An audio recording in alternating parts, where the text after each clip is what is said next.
Hello, everyone. This is the Dune discussion panel, the 2021 Dune, though we can definitely touch on the original. With us, we have Joseph. You can introduce yourself. Hi, I'm Joe. I contribute some stuff occasionally for Fandom Spotlite, and Dune is basically my childhood. It was like Transformers, Predator, and Dune. So, that explains a lot. Yeah, I'm glad we have an expert in here, Matt. Hey, Rogue One checking in as always. Another member of the Fandom Spotlight team representing the Ether podcast. That is EITHER. We didn't spell it wrong. The I is silent. All right, and I'm Maiden. You've probably seen me on some videos. If you watch Fandom Spotlight, I am a cosplayer, sci-fi fan, and general enjoyer of fandom. So we're here to talk about Dune. I'm assuming everyone has seen it, obviously. 3 times. Nice. Yeah, I watched it twice. Now, were all these times at home in a theater? What'd you do? They were all at home for me. I do want to go see it in the theater, but I just haven't had the opportunity or the finances to be able to do so yet. It's quite an experience on the big screen. I bet. I'm excited. I'm very excited. Yeah, right. I HBO Maxed it myself. Yeah. Yeah, well, a lot of people did because they've already approved and announced the sequel. Yeah, which is frankly if it wasn't going to happen, that would have been like one of the most tragic things of this entire year in movie making. Yeah, if it somehow managed to not be a box office and a streaming hit, and they're like, well, we had ideas, but it would be like the My Name Is Earl of movies in that regard, because they just kind of ended on the worst. Oh god, I remember that. I was so frustrated. Yeah, right. Look, hedging your bet and calling it part 1 is like a safe gamble. Like, now y'all gotta give me a part 2. And I'm gonna be completely honest, where they decided to split it was like the perfect place to do so, because I don't know. I don't know how much we want to get into that yet. Yes, mad spoilers. Yeah. I mean, it's been a week. Or a little less. It's been like 5 days. The story itself has been out for how long? I don't know that it is spoilable. It's like over 50 years old. It's because the book itself came out in like 65 or 68 or something. So it's been a while. But even then, like, a lot of people have only ever really experienced Dune with the Hello. Hi. Hello. Hi, I'm Tom. I'm sorry. Did you already start recording? Yeah, we've been streaming since 7. Oh, God, I'm sorry. No worries. Oh, hello. Hello. Well, if you would like to introduce yourself to our audience. I'm Tom Speelman. You might know me from you might know me from my work on Funimation, Polygon, and various other websites. Nice. And we have Ian. Hello. Hi. We are streaming, so introduce yourself, please. Hi, everybody. I am Ian Klink. You might know me from famous shows like VCR Redux here on Amazing Fandom Spotlight. So thank you for the invite tonight. I appreciate it. No problem. We were just talking about the greenlit sequel to Dune. Yes, which, my only thing about it is I wish they had done the entire movie with this movie. I know I'm going to be a complete outlier when it comes to this, probably. Joe's already looking at me. I can see it, but I honestly, that was my biggest problem with the movie, I think, was that I wanted just a whole movie of Dune. If I wanted the whole book, I've got the miniseries, and I'll talk about that later, probably. But the thing about it is, the big specter this movie had going into it, right, was the David Lynch version, which does adapt the whole book, for good and for ill, while also being very much a David Lynch movie. Yep. My childhood. Yeah, because that's also the issue, though, is like this movie is the well-paced part of the David Lynch Dune, where it's like it works, it flows really well up until he joins the Fremen, and then it crams it all in like a 40-minute period. Yeah, which should have been a 2-hour movie in of itself, like the whole working with the Fremen, rebelling against the Harkonnen, and things like that. And that's part of the issue that, like I was just saying before y'all popped in, like this was almost the perfect place. Like if they're gonna two-part it, this was the best place to two-part it. Oh yeah, I'll be honest. I'm grateful they don't do. It's not going to be 3. Yeah, you know, I mean, honestly, because I go like, what are they going to do? You know, like what you know, this isn't the Hobbit over here. Yeah, exactly. You know, because I hated when they did that. The Hobbit should have been 2 movies. Yeah, I was about to say that didn't need to be 3. Oh yeah, it was, and that was supposed to be 2, if I'm remembering right. It was. But then when Del Toro left, they bumped it up to 3. Yeah. Also, the 2 sexy dwarves tested really well. Yeah, wanted to get the most out of them. Always. I mean, can you blame them? I mean, we saw those dwarves. We all saw them. I guess so. So, Ian, since you're saying you wanted it to be one movie, would you rather it omit parts or be an extremely longer movie? Yeah, so like I would have been fine with a 3-hour Dune movie. I would have, like, you know, you could sit through, if you could sit through Avengers Endgame, you could sit through a 3.5-hour Dune movie. And so, like, for instance, perfect example, like the worm spice scene, which I know is important in the book. Is important in the book. You see, but in a movie sense, did you need all of that scene? And I don't know. I think that scene could have been crunched down to like 2 minutes. You know, we get the idea, we get the importance. But again, I think I'll say all this too. I think it's a great movie. I think I always say his name wrong. Dennis. I never know how to pronounce it because it looks like it should be pronounced one way, and then I've heard it and they're like Denis. Yeah, it's like Denis. I don't know. I don't got Denis the last name. So you know, well, regardless. I think it's. Oh, I was just gonna say, he made a great movie. He made a great movie. It's just, I'll be honest, when I saw the ending, I'm like, and they ended on a great line too. You know, it was, you know, this is just the beginning. Oh, you know, I was just frustrated, but I was like, but I think it's also because I know the ending of the story. We've seen, I've read the book, I've seen that. I was like, God, just give me what I need. So we want to see worm riding. I mean, we saw a little, but I was kind of shocked by that a little bit as someone who, so my history with Dune is kind of weird. I tried reading it in high school, didn't finish it. I bought it cheap on Kindle a few months ago, and I've been going sort of dipping in and out of it since then. And yeah, I forgot about the worm riding, and then it shows up, and you're like, oh right, yeah. That's why that is. That does sound like a common experience I've heard people have with the book, is that they started it and like they just couldn't finish it. So dense. It is. It is. You get like the robot war part, and you're just like, oh, man, it's like reading the Silmarillion. Like it's just like you're basically reading like the Star Wars equivalent of reading the Bible, because that's all it is. It's like it's the background of like God. Like that's all this is. It's like Genesis, like how God made the empire. Let's find out. So yeah, I mean, I guess like I have a lot of friends who are into Warhammer 40K.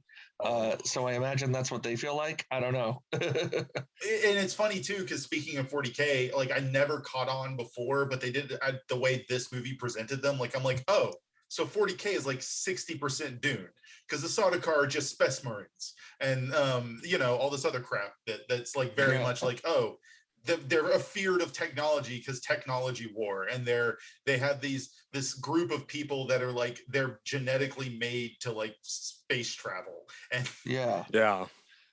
it is very interesting what I was thinking about as I was watching this, how, you know, on some level, and I don't want to say Lynch faced this problem because Lynch just made a Lynch movie. You know, he was always going to do what he does. but I feel like, Legendary and Villeneuve and the screenwriters who, as I found out last night, include Eric Roth, who wrote Forrest Gump. So there's that. But what was interesting about it is, the challenge they must have faced in going, okay, we've had all this stuff that takes inspiration from Dune, been dominant for decades. Now we got to go back and make people care. And like, it must have been, now I've never seen this, but I imagine that was probably the same square they had to circle when they made that Flash Gordon movie back in the day, right? It's like, okay, everybody knows Flash Gordon inspired stuff. How do we make them care about Flash Gordon again? Get Queen. That's how. Yeah, that's it. Freddie Mercury fixes everything. I mean, yeah. Yeah, I think that the hardest thing, if you know kind of the history of the Lynch's Dune, I think the better version of that is actually the Alan Smithy version. If you all know the history of that, the whole and basically for those at home, David Lynch basically wanted his name off of it at one point because it was just such a disaster and nobody knew what was going on. And so they released an Alan Smithy version. And in that version, they actually took production drawings that were supposed to be like conceptual drawings and actually did like the pre-story, how did we get to Dune? And I always loved that because they actually show the pictures of the robots, the robot war and the Bene Gesserit and the start of that, the math and the science and and they actually show all of that, which kind of makes sense. But what was impressive about this version, and I don't know if it's because the filmmaker or because we are just so ingrained to know science fiction now that we know these stories that they just kind of went into it and you pretty much got all the story from Paul watching a Wikipedia, rendition of this is Arrakis. They did that in the Lynch version too, though. They kind of did, yeah. But they also, it was interesting. They actually handed out to the audiences. They handed out cards to some theaters because Dino De Laurentiis was like, nobody's gonna get this, and they handed out cards. They got a glossary. Yeah, they literally did. And I always, if I could find one of those, I think it would be so fascinating. But I think they just this one they were just like, this is Dune. There you go. Speaking of like alternate versions, has anyone seen alternate cuts of it? Like I know there was a TV version. There was a fan edit actually. Someone made a 3-hour cut combining parts from. Yeah, I haven't watched it yet.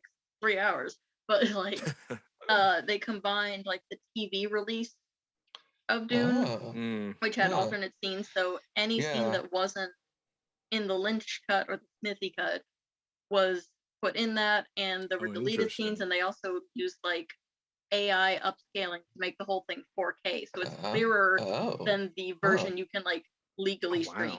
Okay,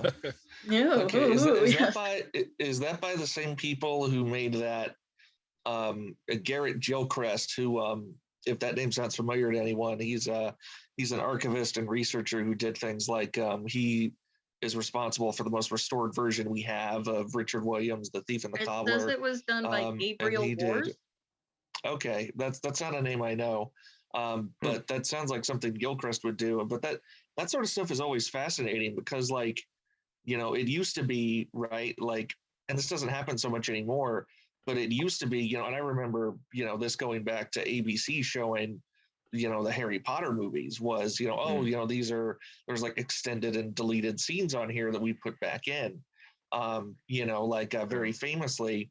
If you look at the release history of the original Superman movie, there's releases that are just, okay, we put the TV footage back in, we put this, we put that, and there's like all these little cuts to compare and contrast. And it's funny how we don't seem to get that anymore, even though we have things like, Quentin Tarantino and Netflix, they recut The Hateful Eight as like a mini series. I mean, there's always, was it Clue? That had the different endings that when it was theatrical. Yeah. That's right, and then Oh crud, what's the other thing I was thinking of for those in my age group that watched it? The Tiny Toons Adventures, How I Spent My Summer Vacation.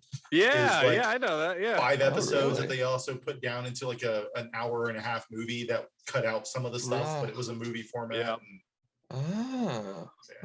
And like I said, I didn't watch it, but I skimmed through it, and it looks like, for the most part, there's no jarringly bad quality clips. It's not like they put That's in so like, you know, a interesting, bootleg yeah. clip someone took. Like, it all looks good. Okay. I haven't looked up too much alternate stuff because since the movie has been out, I've been like shopping around trying to find a copy of the role-playing game that just came out as well. So Yeah. Now me, I was busy I was busy last night trying to find an action figure of your friend and mine, Duncan, Idaho. I have not found one yet. the but I'm GameStop going near to. me. The GameStop near me has a Baron Harkonnen on like deep clearance. Already. That was on I deep was, clearance 3 months ago. That was now, did I yeah. miss it? But you know, in the trailers they had I can't think of his name now, but the guy that played, you know, Harkonnen, where he came out of like an oil bath. Yeah, that was in the movie. that was in there. Yeah, Okay, yeah. I must. It was have near missed the it. end. Yeah, It was like it was after he the got gas attack. after he got poison breast. Okay, I'm gonna have to rewatch it. I might have missed that part, but I was It was like, I very was short. looking for that. Yeah, Yeah. I was looking for that. I was, oh, it's not in here. Them Skarsgård families, they just Skarsgård, yeah. the those talent in that family is just Yeah, ridiculous. those guys are all like so intense, and Weirdly half of it's a intense. Swedish actor thing, right? It But must half of be. it is just like their it's specific a talent. Skarsgård thing. Well, it's not Yeah, just. I like- think it's just that corner of the world too, because like Mads Mikkelsen is like I was gonna weirdly say the intense. Mickelsons, yeah. Yeah, Yeah. which my wife and I were talking about, like, oh, they didn't have Fade in the movie. If they had Fade, who would be a good Fade Rotha and stuff that they bring him for the second one? And part of me was like, oh, just bring Bill Skarsgård because he's weird. Yeah, I was about to say all the Skarsgårds. I mean, those It movies are done. He's free. He's got nothing going on. I'm very curious how they're gonna do him because he's such a.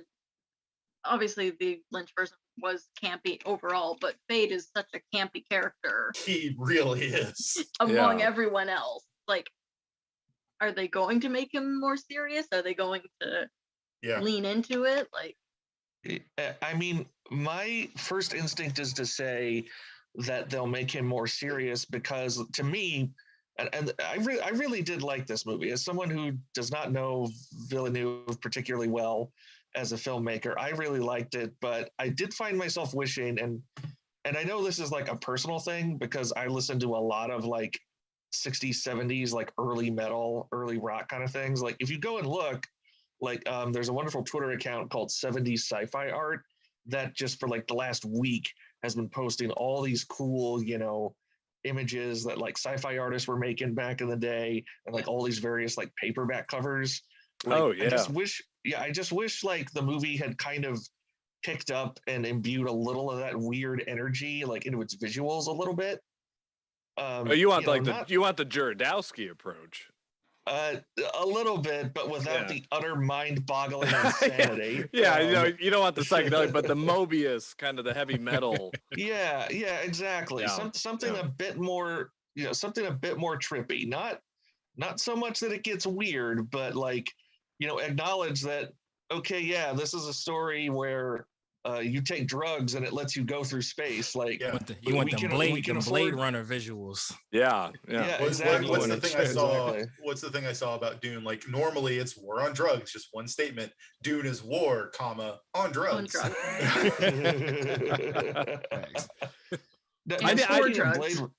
I did think about that too. Like the bug. I call them the bug planes. Which I know is that's what Frank Herbert is.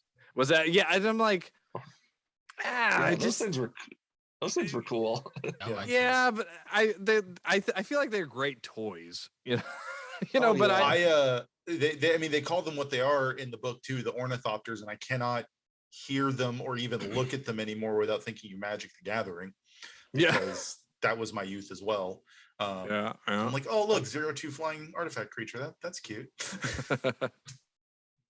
Yeah, I mean, I as someone who does not play Magic, I'm almost sure Richard, whatever his name is, played Red Dune as a kid. Oh yeah. Him and Lord British and all those guys. Well, and that's the thing, like Dune is kind of like the sci-fi equivalent of something like Lord of the Rings. It's not like stuff didn't come before it, but this is the one that really kind of like set the stage for so much stuff, because that's what it is. It's a big space epic.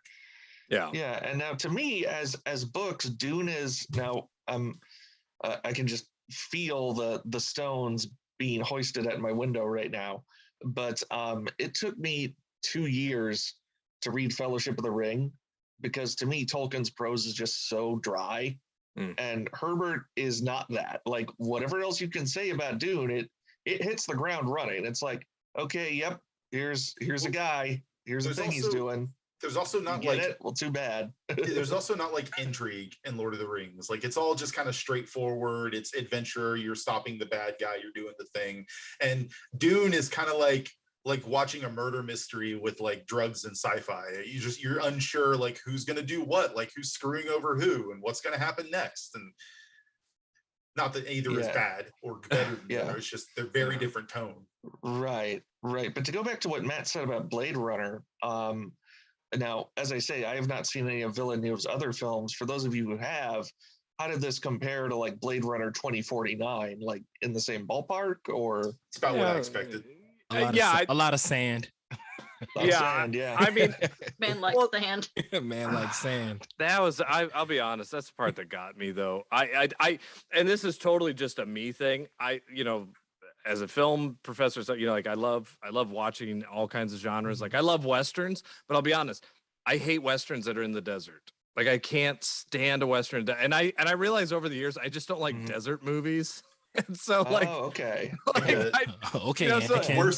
worst Star Wars movies, like the worst received Star Wars movies take place a lot in the desert. I know, that's what I'm saying. It's just all, with this all sand. And so what I kept going back to was, and again, this might anger our audience too, but I loved John Harrison's miniseries. I thought that the way that he filmed it, because it wasn't filmed like an epic movie. It was actually filmed like a staged play. If any of you have seen that miniseries, but now that's the one with William Hurt, right? Yes, yeah, that's the one with William Hurt and the Sci-Fi Channel. Okay.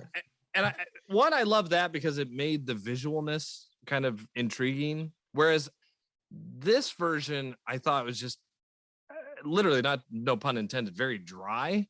But it's meant to be dry. I mean, that's the whole point. That's what I'm saying. It's a great movie. He did his job. It's just like, for me personally, I preferred that kind of staged theatrical version. But I also, he put color into it. That was the one thing I felt missing from Dune, was just the color. It was just so, unfortunately, I had to watch it on my computer. I couldn't go to the theater to see it. And I'll be honest, I wish I had, because I might have a whole different perspective having seen it in the theater or on a bigger TV. But it was hard to see some things sometimes, because it's all just kind of one color palette. It's like, it honestly was like a black and white movie with gray, with gray, with, kind of dirt tone. But I think he, 2014 or 2049, right? Blade Runner 2049. Yeah. I say Blade Runner 2. That was visual. I mean, I like the scene I love the most is when, that big giant billboard is actually coming and touching Ryan Gosling, like it's such a visual thing that, and the use of pink and hot colors and all this stuff. I kind of miss that from this one. That's kind of the aesthetic difference. So like Dune is supposed to be, for lack of a better term, dry. Like, the whole Imperial stuff is colorful, and that's something I think the Lynch side did a little better, is when you're dealing, granted we didn't have the Emperor, but when you're dealing with the Emperor and even Giedi Prime, they look very different than Arrakis. But Arrakis is a lot of browns and a lot of like wood tones and grays and dark colors, and they do that well in this one too. But like cyberpunk thematically, which is Blade Runner, is a bunch of like very dark colors with a bunch of freaking neon. That's just the cyberpunk aesthetic everywhere. Well, they also darkened just the costumes in general. Going from like a bright green and red uniform to you get black. Yeah. Yeah. I will say this Yeah. though, if you're from the Lynch version, I do miss my spice monsters. Like I miss my, the weird. They were the ones that the travelers. Ball The sacks? navigators. The navigators. Thank you. Yes. Yeah, I couldn't think of that. Sacks. The ball sack. I mean, basically they were, but I was like, that was the most interesting part. That if they do a 2, I wonder if that We didn't plot even is going to be. we didn't even get to see the Imperial homeworld. Like, Yeah, we you didn't get to see the Emperor. You didn't get to None of see any that. of that stuff, which I was. That was the only reason it made me be like, where is it? Either this is going to be in 2, or are they really So- skipping that? It was interesting. Aside of that, like you mentioned, like everything is like one kind of color palette. It's all like drabbish color palettes. And like I will say, like that is a criticism I have of them showing Paul's Hope Kaladin, the Yeah. homeworld that the Atreides are from, because it's supposed to be a lush paradise, but instead Yeah. it kind of looks like it's perpetually foggy It's cloudy all the all time. the time. Yeah. Not a bad weather day. I Yeah, guess. It just looks It like makes Northern sense. England. Yeah, which I mean, I guess there may be a very determined choice that they made to do that because it's like representative. I don't know. Visuals are kind of like Villeneuve's whole thing. So, Villa. Yeah.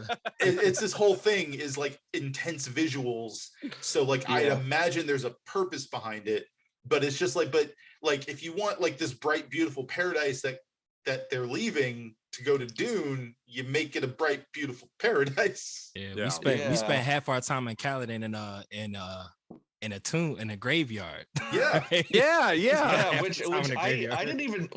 didn't even notice that was a graveyard at first until like Leto has that speech and then he's like explaining it at the very end. I'm like, oh, okay, that's what this is. Yeah. Because it's not. It's not what your brain is conditioned to think of as a graveyard. It's like, okay, yeah, why would it? This is like the far But future. It's Braves a are different royal It looked like a graveyard. bunch of doghouse. Yeah. It did. It's a royal graveyard. It's supposed to be prettier than a regular Yeah. graveyard. And I don't remember this from the book. Was the bullfighting thing in the book? I have no idea, but I They don't kept believe showing bulls. that. And I'm They like, kept yeah, bringing that I up. don't, It was but I like, don't bull believe room- bulls live on that planet. Yeah, I was like, don't I believe don't any remember. bulls I live don't there. remember that. And that was the only Yeah, thing I there's- cast. Oh, sorry. Go ahead. Oh yeah, I was gonna say there's a scene in the book where like they get to Arrakis and Lady Jessica's like overseeing the unpacking, and then the Duke comes in and he's like kind of irritated that she kept like the like bullhead and like the portrait of his dad, and he's like, okay, yeah, hang those wherever you want. I don't really care. I don't know why you did that in the first place. So that is there. I do Oh, say okay, I yeah. do find it kind of funny that it's specifically just like regular bulls as opposed to like Yeah, they're not some space sort of like bulls. far Yeah. future space balls. Yeah, like They have some like a far space future mouse, monster. but bulls are the Yeah. same. And there was no pug. Yeah, there were no Missed pugs. the pug. I was No, There's disappointed. no pug. I was disappointed. Not gonna lie. Speaking of other stuff related to Gurney Halleck, some people had pointed out online, like, oh, his instrument isn't there, whatever. I can't remember what the instrument's called at this point. Mhm. The Bally sector, or something Yeah, like that. they're like, Bally- it's not there. It's not there. I'm like, it's there in like one scene, like when he's asleep Yeah. and they're waking him up. It's like right next to his bed. It is. He doesn't play it, but it's there. It's still part of his Yeah. character. He's I will say I enjoyed the hell out of Josh Brolin in this. Like he was great. yeah. Yeah. It is. You know, it is it's- not. I wouldn't say it's better than Patrick Stewart's portrayal. It's a very different portrayal, but Yeah. it's Right. they're both very good. Yeah. Yeah, The only thing that Brolin- I wish that the one from Star Wars, Oscar Patrick Isaac. Stewart. Oscar. Yeah, I wish Oscar Isaac and Javier Bardem. I actually wish they were switched. I actually wish Javier Oh. Bardem That'd would have have been been, interesting. you that know, would have been very interesting. yeah, because his presence is just, that to me, Javier Bardem is a king. He's Yeah. and I almost wanted to see him as, But- the But Stilgar is a king. It's a king of Fremen, basically. well, Like, well, their- yes, their and that's head what, chief guy. and see, that's what I'm saying. If they gave me the damn second part of this movie, I want to see that. But the whole time, I just felt he was almost wasted in a weird way. Which again, I'm glad that there's going to be a second one to hopefully give me that kind of King Lear of performance of Javier Bardem. Well, But I just think they cast Oscar Isaac because it was Star Wars. I really do. I really think that's the only reason they cast it. I mean, I think that's something a lot of movies do is they will cast big names or names related to the production instead of someone who would just be perfect in the role Yeah. because they need box office draw. Zendaya was definitely a draw. All 7 minutes of her. I did, right? Not even that. Yeah, She I was just there thinking as like, Jason. oh I'm my assuming she'll word, be a the bigger poor. part. Oh yeah, I was just thinking like all the poor disappointed Zendaya stands. We watched for this. It's not even just that. It's the fact that like her presence in the movie is so hyped up. Where like there's a trailer focused entirely on her, and that was all her scenes. That was it. This is just a little bit under Luke Skywalker and Force Awakens. A little bit, just for this little nothing. I also have to wonder if she'll even be in the second one a significant amount because her character definitely wasn't in 1984 much. Now I don't know how much she was in the book. She was kind of a. She disappears. Like yeah, she disappears in the book because after he starts to become, Muad'Dib, she's kind of just, I'm raising his children. And she's kind of a bigger deal in the movie but it doesn't feel that way because at that point it's all a montage. And we're talking right, and they time jump past any showing development of their relationship. So it's like they meet and then it's okay, it's 2 years later, we're in love. You don't need to know why. There's just this whole like, they've also fallen in love and like they love each other so much. That's all we get. And I'm like, but why? Okay. Sure. Yeah. Name one thing about each other. Right. Yeah. That's what I'm saying. Like, there's a version, I'm telling you, there's a version where they could have done this all as a 3.5-hour movie. And I think it would have been just fine. I get why they're doing it this way. I absolutely, I mean, the It Chapter 2 and the It Chapter 1, like it showed how to do it correctly. Yeah. But see, you're also a movie fan. You have no issue sitting through a 3.5-hour movie. That's true too. Yes, I will say that. If I asked my students if they watched Dune, and I'll be honest, I got most of them are like, I gave it like 10 minutes. I was like, really? Like, and they were like, it was in 10-minute increments. Yeah, I was like, they were like, it's boring. I'm like, but you'll sit That's through. What happened with my friend was like, they couldn't get past the first 30 minutes, which is basically the slowest part. And then as soon as they get onto Arrakis, the action starts. It's like, so you just have to get past that and then everything slaps. Even that stuff is really good if you like the visual storytelling, because a lot of it is very visual storytelling. And if you already know the characters somewhat, if you're going into it not caring about the characters, not knowing how to relate to each other, it could be harder if you haven't at least seen. And it's fun. It's funny that Ian was saying that they were passing out the glossaries, because that was probably, if I had to pick one thing to complain about, that was probably like my main thing. Like, this felt like a world building movie, but it was like for the people that knew the lore. Like, I had to go do mad research.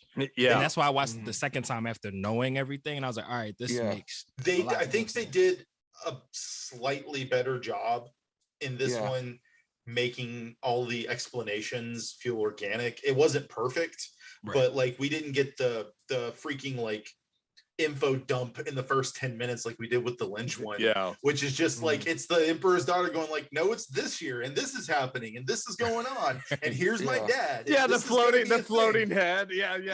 That or like the hollows of the different planets explaining what you need to know about them. Yeah, I love that voice of that guy too. That's his Giddy Prime. Over here is Arrakis, the planet of Dune.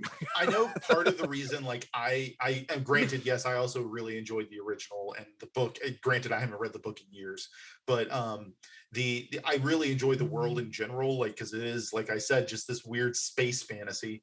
But the other element to this is the cast. As they were announcing the entire cast for this movie, I was just like, oh, this is gonna be a great cast. This is a really good cast. Absolutely. Yeah, I will say I was very surprised by Dave Bautista.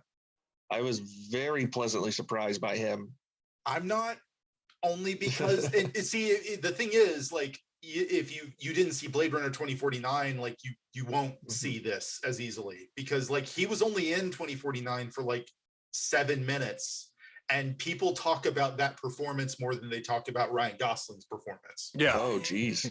That's his niche. Well, Get in, Ryan's get not on, very get out. interesting. I'm sorry. Yeah. No, he's just a pretty boy. Yeah, he's nice. He's nice to look at. He That's yells much. really well. He screams very well. Oh, he's like yeah, the scream queen. Yeah. I mean, I will say what I did appreciate about Batista in this movie, and I say this as somebody who likes wrestling, and now I came to wrestling after he had already left. But like, you know, a couple of WrestleManias ago, he came back for a match with Triple H to promote that movie Stuber, of all things. And it was really weird because, you know, when they build an angle like that, they're going to build it up over weeks and weeks. And I was asking my friends who, you know, would watch wrestling longer, they're like, okay, like Dave Batista is a really funny, charismatic dude, and they don't seem to be using that. And they're like, no, that's his character. He's this big, imposing, like brute kind of guy. And I'm like, okay, well, that feels a bit like a waste. But like seeing him as Rabat, I'm like, okay, yeah, I kind of get it. Like a very intense, creepy dude. Like, okay, yeah, that's what he's doing. Yeah. And to be honest, I was kind of expecting creepy dude from David Dastmalchian a lot more, because that's his whole deal. Yeah. I was kind of expecting him to have a little bit more to do. I think the lack of eyebrows carried that performance. That's exactly what it was. Yeah, I was. Well, he was another toned down character. Yeah. Yeah. Well, even Brad Dourif. Yeah, Brad Dourif, but it's Brad Dourif, and that's the other thing is the granted he's a Harkonnen Mentat, but the Mentats all have these like massive caterpillar The eyebrows, yeah. and it just it adds to this weird quirky expressiveness of them, and then They just went the opposite direction. they just went the opposite direction with Peter DeVries. So, Well, was Sting Fade was Sting, right? And Yes. yeah. Yes. They and again, the way I watched it, they didn't have him in this, did they? no, and there's a reason for that, right? I mean, did they cast who's playing? I don't. Imagine he just shows up later in the story. yeah. I mean, Sting still has his looks. He's not doing anything. Yeah. He's not doing anything right now. I did say he's in shape still. Like I say, only Murders in the Building is over. He got free time right now. That's true. If they don't bring back Patrick Stewart, I quit. Like, just bring him back for something. Whatever it is, just put him in. It'd be nice if they brought back Kyle, but that would be. He could have nice. even been Leto, but they wanted a big name. Yeah. I mean, I think the perfect role for Patrick Stewart would be the Padishah Emperor, but that's My gosh! Interesting. Oh my gosh! Yes. Oh, I saw a very interesting casting today that I'm almost certain it was intended as a joke, but somebody suggested casting Matt Berry as the Padishah Emperor, which would be the funniest thing that has ever happened. You mean normal human bartender Jackie Daytona? Yes, him. You know him. So once that toothpick goes in, totally different person. I want Paul Rubens or nobody.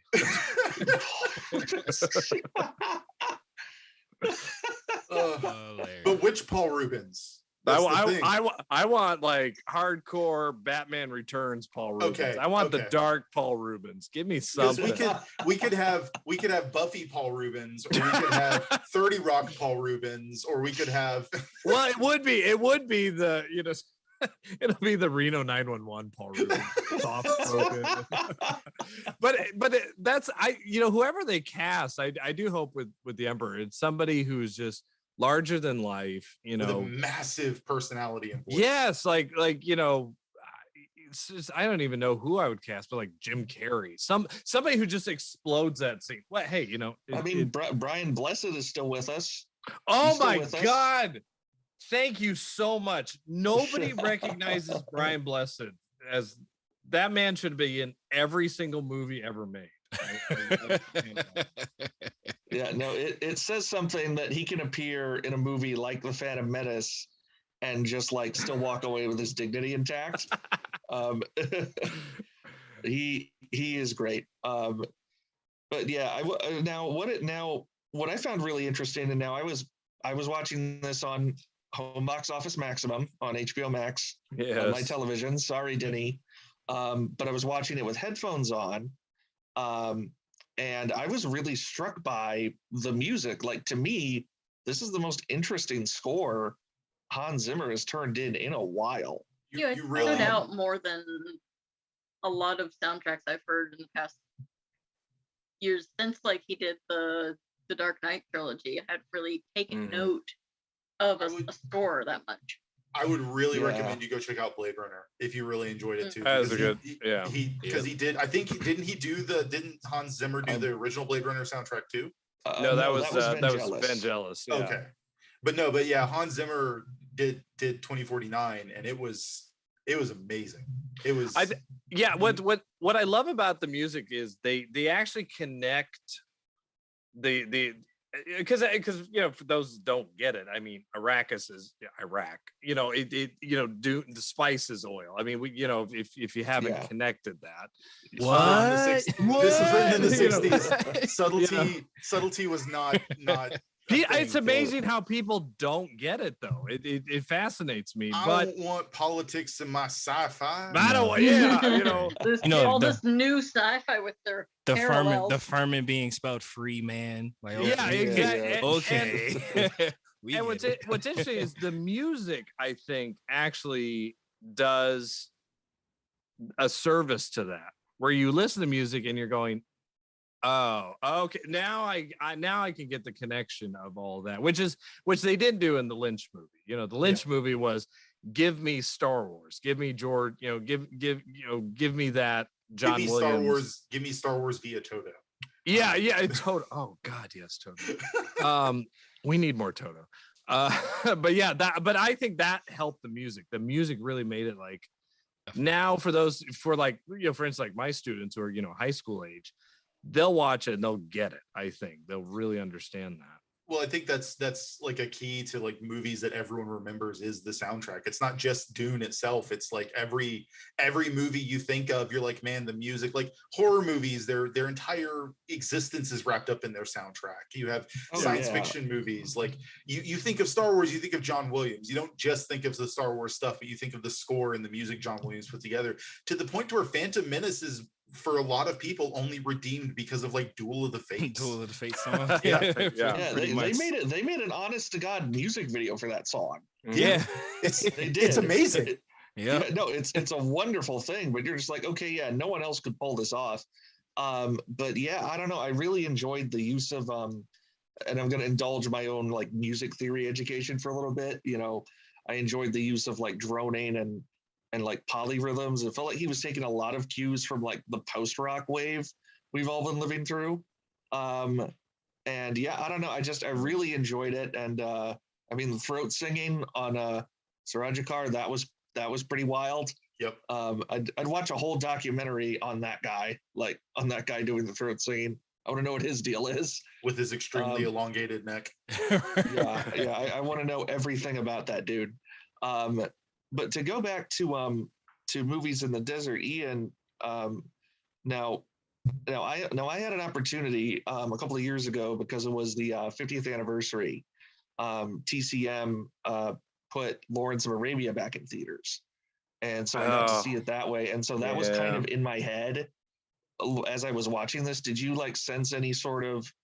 I mean, obviously, like Paul is meant to be Space T.E. Lawrence. But like, did you sense like any visual parallels like going in to what Lee was doing, or not so much? And that was actually the one thing I thought they were going to do. I actually thought that they were going to shoot, like, for one, I love, Hateful Eight. Why that movie was filmed in 70 millimeter, I have no idea. Like that, I felt 70 millimeter was wasted on that.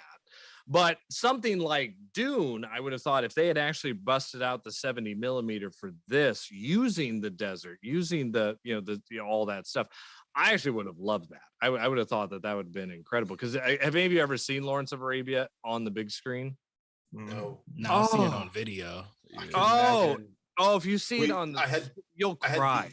I had the opportunity to go see 2001 on the big screen right before the pandemic started. So that just kind of put me in this mindset of like, man, what else am I missing by not seeing some of these older movies on this massive format? Yeah, that's about the only desert movie I actually like. I mean, I will say, talking about the desert in Dune, I really appreciated the cymatics effects they were using for like some of the vibrations for when the sandworms were coming and stuff. You could see the shock, the waves throughout the sand because they had to bury some speakers under there to cause. Yeah, with the thumpers, I like that. Yeah, too. That was cool. that was a really cool effect. I will say though, I missed the sound effect from the Thumper in '84 version. You know, the thump. Yeah, the new one sounded really sad. No. Yeah, it was the weak sound. I'm like, it was just clapping. Yeah. There's no thump. Yeah.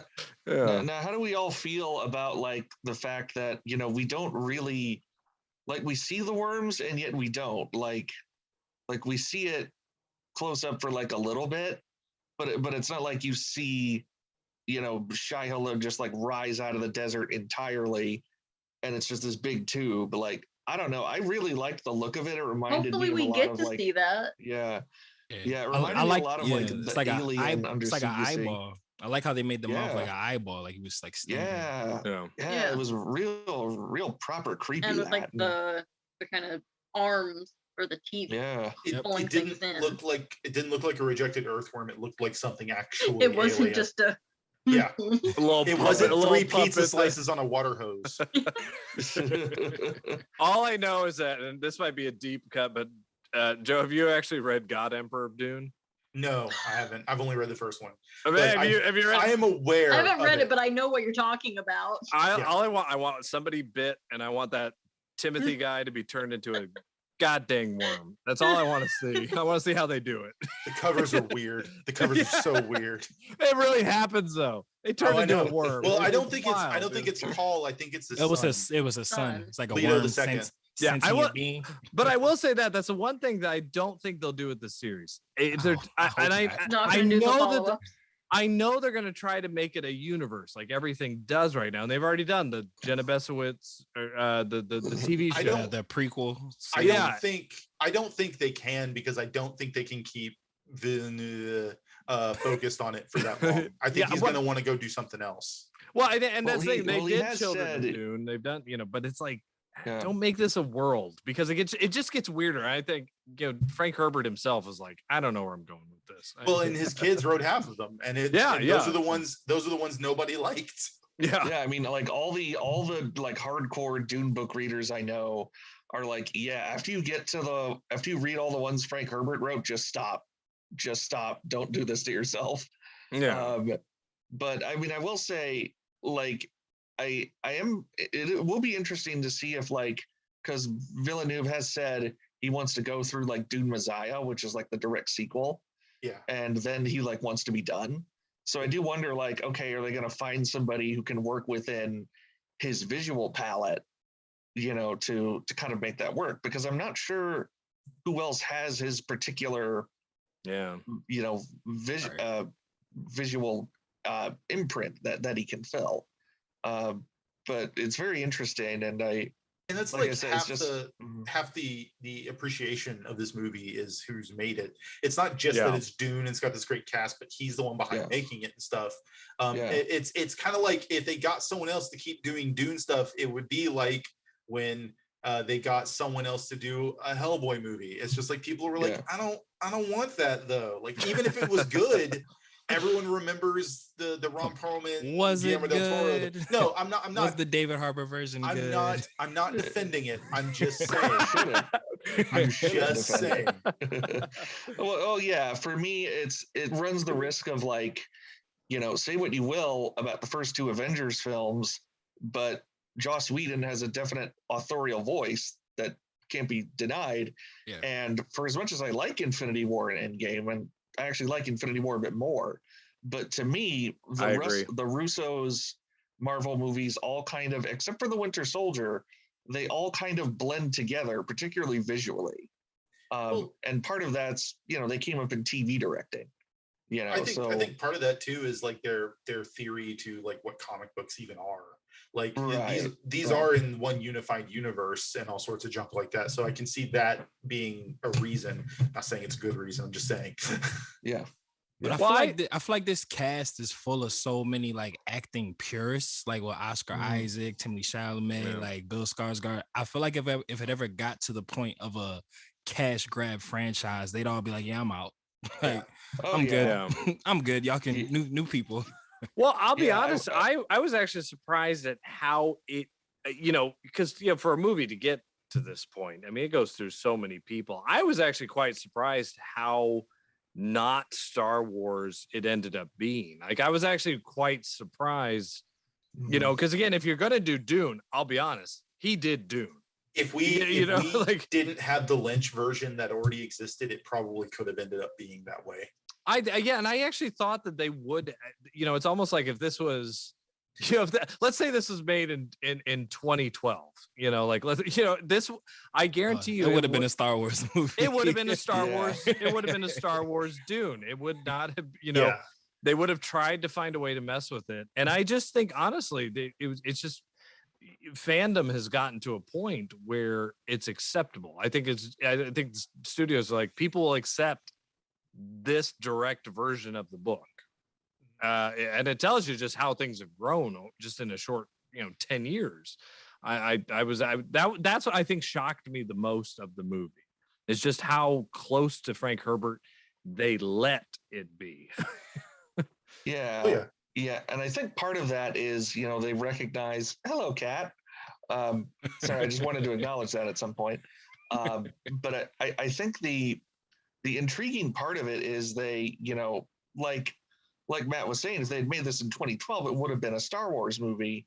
But because we know what Star Wars looks like when you take it out of George Lucas's hands now, there was something to go against. For good or ill, we know what it looks like now. But yeah, it was just, it's very interesting to see. We get Snoop Dogg. A movie that. It's very interesting to see a movie so confident in its own visual identity. And the look of this movie is something I'll be thinking about for a while. Like, in terms of big escapist movies, not since Into the Spider-Verse have I been captivated by something's pure look this much. I also think those are trying to do very different things, but I also think there's a very different element that probably fed into why this movie got made the way it did and wasn't forced to be just another Star Wars, and it's Game of Thrones, which is another HBO property. But it's this big fantasy epic where it's warring families and houses and prophecies and crap, and that's all Dune is just political intrigue plus weird mystic prophecy. So I wish they would have touched on that more. But I feel like that was oh, the Harkonnen don't fuck with the Atreides. That was it. It started and stopped there. That's always been the issue of the movie too. Is there's 10 other noble houses, but all of them are just kind of hey, we're here too, guys. Hi. It's like how in both was it Blade Runner, there's other mega corporations, but was it Weyland-Yutani or whatever the name of the corporation that does the freaking sense?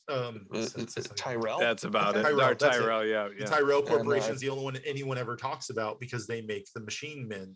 But there's got to be 30 other mega corporations that do food and crap. Right.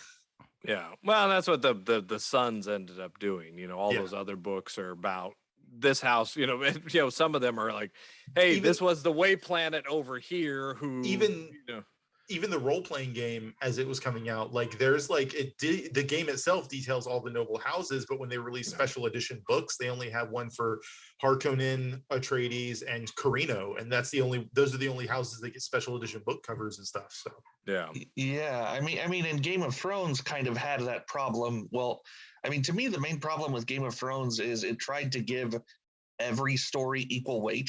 Yeah, and by inherent law of storytelling, that's not going to happen. I'm never going to give a crap about what goes on in the Iron Islands as much as okay, what the hell is Cersei up to?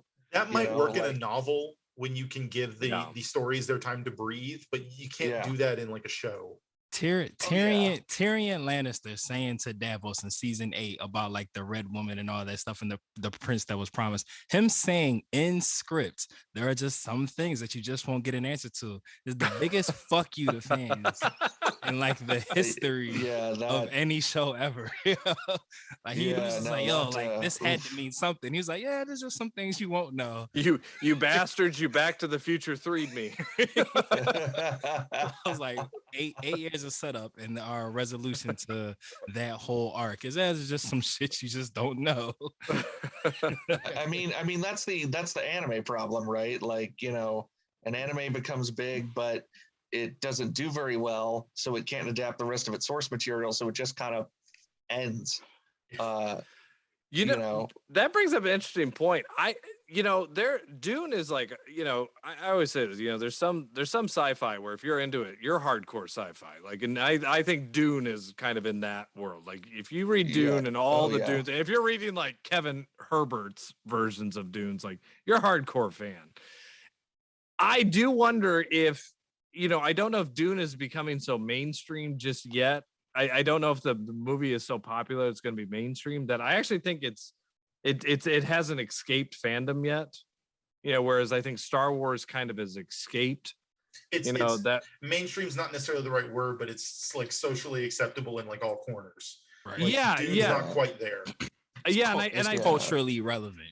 Yeah, I think this will be for the fans of Dunes and people who love films. You know, like if they want to be culturally relevant, they need to get a cute anthropomorphic creature. Yeah. Not the mice. They're cute, but not everyone's gonna. A sweating eared mouse. Like Raban needed to be like an automated suit dude, not just like, you know, not just Dave Bautista, but like a big like animatronic suit. Needed to be Raban. So we needed to be Baymax. Like, what if aggro Baymax? The rhino suit from Amazing Spider-Man just walking around. Okay, but if we made Dave Bautista the Rhino, that would be sick. I wouldn't lie. I wouldn't be mad at that. Sick. That would be sick.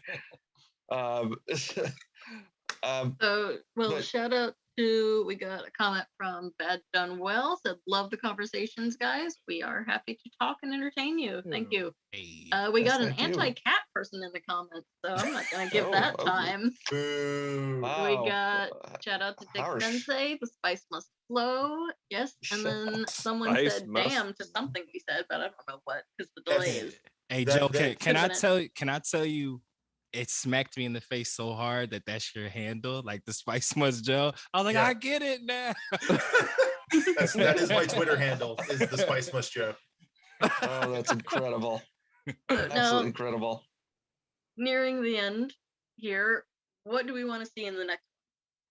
Like, what could be left out? What scenes do you need to see? All of it. I have three bullet points. I don't want to see a montage. I do want to see Fade Rotha, and I do want to see the Emperor Padishah, the third or whatever he is. I think that was the for me as a fan, because I'll be honest, I'm a huge fan of the 84 version. The thing I missed was the navigators. Yeah, I really wanted to see how they were going to do the navigators and see that part. And again, the Emperor. I want that real amazing actor who's going to be like, that's the perfect Emperor. Like that's your big anthropomorphic creature that's going to make it. is the talking ball sex. I just like the one ears all over again. The merchandise. Oh my god! Sex. I just like an 84. That guy comes up. He's like, "No, don't go be out. I missed that. I really did. Also, can we have the scene with the cat that's sewn to a rat that you have to milk to get the antidote to a poison? No. God. All right. Oh no! Speaking of the spider thing. Oh yeah, with the hands. Was that in the book? I don't remember. I don't remember. He had like a pet something, but it wasn't that. It definitely wasn't that. Does he have that instead of like the little boys? Yeah, he has. That's what it was. Yeah, had like I am kind of glad they didn't go that route. Yeah. With this one. Like, I get what that was trying to accomplish in the Lynch one, but I'm super glad that wasn't a thing in this one. So to substitute, we have a pet spider slave. Something that was sewn back together wrong. They were. There's like a fan theory because like the doctor betrayed him because they kidnapped his wife, and he was saying they take her apart and put her back together. Like a lot of people are saying that was his wife. At least parts, because all the legs were parts. Yeah, parts of his wife. There are people with way too much time in this world. You know it. See that meme from It's Always Sunny in Philadelphia. No, it's his wife, and I would probably say the one thing that I would want from the second movie, and again, because after I watched it the first time, I went and like fell into like a Dune wormhole, pun intended, just like going through the whole. And then my second watch, I got it. Yeah, exactly. Because my first watching, the part that confused me, because they don't really explain that Paul can see like multiple futures. Like he does, it's not one. So like when they kept playing up that the guy that he killed was going to be like his mentor, right? And he killed him. I was like, wait, like, was that a different guy? Like, yeah, did I fall that into a stereotype that everyone looks alike? Like, I was like, wait a second. I was so confused. I was just like, wait, I thought that was the guy who said like Jamis was in the background when Paul had the vision of like him and Chani on like a freaking airship above their army. Right. And all that crap. Yeah. Jamis was in the background there. So like I thought the whole idea of like Jamis like, I'm gonna teach you about the desert and stuff was like that was like this condensed version of basically what he learned from that fight. Because style, visual storytelling, I don't know. But yeah. Well, also obviously with the vision. Sorry. Yeah. Oh no, I was gonna say, like, for me, what I want is maybe a bit more visual creativity in the fight scenes. The fight scenes all felt a little bit samey to me. I mean, I'm thinking of like to me the most arresting one was the flash forward where you see like all those guys in armor fighting, and then it's Paul. Yeah. Like I kind of want them to pick up that and kind of run with it a little bit, kind of get more of that. You mean Tokusatsu kind of vibe in there? The Power Rangers fight. a little bit. Yeah, I wouldn't be mad about that. Well, I think honestly, that's the with the mini series and even the book. I mean, the part they're going to skip, I guarantee you, is that middle part where he basically comes into the Fremen world and the training. They're going to skip right over that, and they're going to go right to Paul fighting, Arcone. I guarantee you they're going to skip that part. Yeah, Denis did say, like, after they like interviewed him after they announced it, that he was just like, yeah, the first one was the setup. Now I can just like fuck shit up. Essentially, he was just like, it's going to be not as much exposition, a lot more action in part 2. I have to wonder if they're going to have him bulk up because he's just so small. Oh yeah, he's not imposing. I don't see him. What was the joke? Did you put some muscle on you? Did you get some muscle? No. He's like, no. Yeah, like they're obviously showcasing and pointing out that he's small. He's like his clothes are too big on him. I don't know if they're going to lean into that and be like, okay, then he needs to. He got 2 years. Tim's out. Tim's out. They're gonna pull a Hayden Christensen. Hey, that's what's gonna happen. You don't want your like holy war leader to be a cute little cinnamon roll. I was gonna say if Taylor Lautner can do it in between Twilight movies, That's the other thing I was wondering is when do we think they're going to release it? Is it going to be? They gave a date. 3 years, or they said October 2023. Okay. Yeah, they've got that confirmed already. Yep. Okay. Yeah, I do think we'll see. I do think we'll see Timothée bulk up a little bit. Not so much that it's unbelievable. Not like what we've seen come CGI. Not like Chris Evans in Captain America 1 or freaking stuff, but I do think it'll get a little more toned. Not like Kumail Nanjiani over here for Eternals. Yeah, oh boy. Like, he went from Stuber to that. It was all right. I see you, buddy. Yeah, I mean, Joe was saying though, like that Power Ranger suit's he's probably gonna wear that a lot in the second one. Oh yeah, that's the other thing. I won't be mad about it. If you think back to the Lynch one, like the whole time once he joined the Fremen, the whole time he was just wearing a still suit, so he didn't even have to bulk up. They could just pad the. Yeah, they could just pad. He could Shazam, but he at least had like stature. Yeah, he did. Yeah, they could just Shazam it. I don't want to be the leader. Like I don't want that. I don't want to be the Muad'Dib. Have my chemical dependency. Alrighty. So, do y'all have things to promote? Where can we follow you on social media? Well, I'm on Twitter at the Spice Must Joe, where I don't necessarily have anything major going on, but I'm trying to start doing freelance RPG writing, so that's fun. Great. Oh, cool. I All guess right, I'll go next. Oh no, go ahead. No, go on. Yeah, so you could Instagram, Facebook, Matthew Porter on Facebook, _menace2 sobriety on Instagram. The 2 is not spelled out. And then you can catch me every Sunday on Apple, Spotify, and Anchor and the Ether podcast. That's EITHER. We didn't spell it wrong. The I is silent. Yeah, you can catch me here actually at 9:00 tonight on VCR Redux, where we're actually going to be reimagining the Monster Squad. You know, what would we do if we could relaunch that series? So, again, here on Fandom Spotlight, 9:00 Eastern Standard Time. Cool. Yeah, you can find me mostly at Speelman Tom on Twitter. That's SPEELMAN Tom. The main thing I do these days is I work as a freelance editor for the light novel publisher Cross Infinite World. And the third book in one of the series I work on, Reincarnated as the Last of My Kind, just came out. I'm very proud of it. The team's all very proud of it. It's a wonderful, very, very sweet little story. So I hope you check it out and enjoy it. Alrighty. I'm Maiden. I'm on Fandom Spotlight. I'm Maiden Art on all the socials. And thank you all for joining at home. Thank you all for being here. Go watch Dune if you haven't already, which would be weird. Why are this you whole here? time? Why are you here?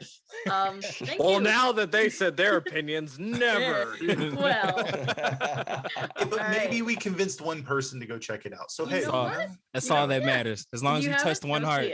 That's what the dam was for. Damn, I gotta go watch this movie. Alrighty. Have a good night, everyone, and follow your fandom.